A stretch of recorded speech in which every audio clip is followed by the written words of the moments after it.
ଶ୍ରୀମନ୍ଦିର ପରିସରରେ ରବିବାର ଅଘଟଣ ଘଟିଛି। ଗରମ ଡାଲି ପଡ଼ି 7 ଜଣ ଶ୍ରଦ୍ଧାଳୁ ଆହତ ହୋଇଛନ୍ତି। ସେମାନଙ୍କୁ ଡାକ୍ତରଖାନାରେ ଭର୍ତ୍ତି କରାଯାଇଛି। ରିପୋର୍ଟ ଲେଖାଯିବା ବେଳକୁ ଗୁରୁତର ମାନଙ୍କର ପରିଚୟ ମିଳିପାରି ନାହିଁ। ସୂଚନା ଅନୁସାରେ ଆଜି ରବିବାର ଥିବାରୁ ଶ୍ରୀମନ୍ଦିରରେ ଭକ୍ତମାନଙ୍କର ପ୍ରବଳ ଭିଡ଼ ଥିଲା।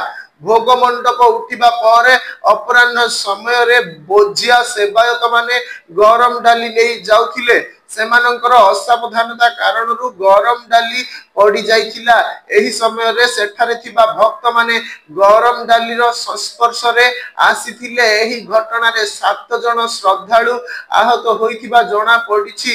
ଗରମ ଡାଲିର ସଂସ୍ପର୍ଶରେ ଆସି ଆହତ ହୋଇଥିବା ଭକ୍ତମାନେ ନୟାଗଡ଼ ନିବାସୀ ବୋଲି କୁହାଯାଉଛି। ସେମାନଙ୍କୁ ପୁରୀ ଶ୍ରୀ ଜଗନ୍ନାଥ ମନ୍ଦିର ପୋଲିସ ଉଦ୍ଧାର କରି ଜିଲ୍ଲା ମୁଖ୍ୟ ଡାକ୍ତରଖାନାରେ ଭର୍ତ୍ତି କରିଛି। ଭକ୍ତମାନଙ୍କ ଅବସ୍ଥା ସ୍ଥିର ଥିବା ଜଣାପଡ଼ିଛି। ମହାପ୍ରଭୁଙ୍କ ବାର୍ଷିକ ପର୍ବ ଦେବସ୍ନାନ ପୂର୍ଣ୍ଣିମା ପାଖେଇ ଆସୁଛି। ଶ୍ରୀମନ୍ଦିରରେ ଭକ୍ତମାନେ ଆସନ୍ତା 11 ତାରିଖ ପର୍ଯ୍ୟନ୍ତ ମହାପ୍ରଭୁଙ୍କ ଦର୍ଶନ କରିବାର ଅପୂର୍ବ ସୁଯୋଗ ପାଇପାରିବେ।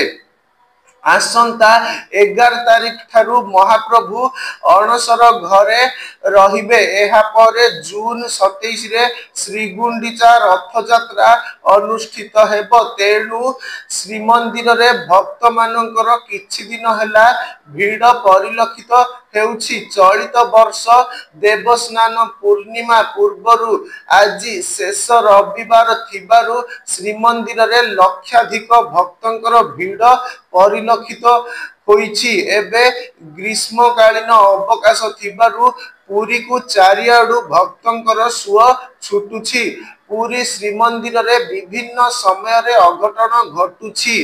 ବୋଝିଆ ସେବାୟତ ମାନଙ୍କର ଅବହେଳା କାରଣରୁ ଆଜି ଗରମ ଡାଲି ପଡ଼ି ଯାଇଥିବା ଚର୍ଚ୍ଚା ହେଉଛି। ବୋଝିଆ ସେବାୟତ ମାନଙ୍କ ଦ୍ୱାରା ଅସାବଧାନତା ଯୋଗୁଁ ଡାଲି ପଡ଼ିବା ନୂଆ କଥା ନୁହେଁ। ପୂର୍ବରୁ ମଧ୍ୟ ଏହିଭଳି ଅଘଟଣ ଘଟିଥିବା ନଜିର ରହିଛି।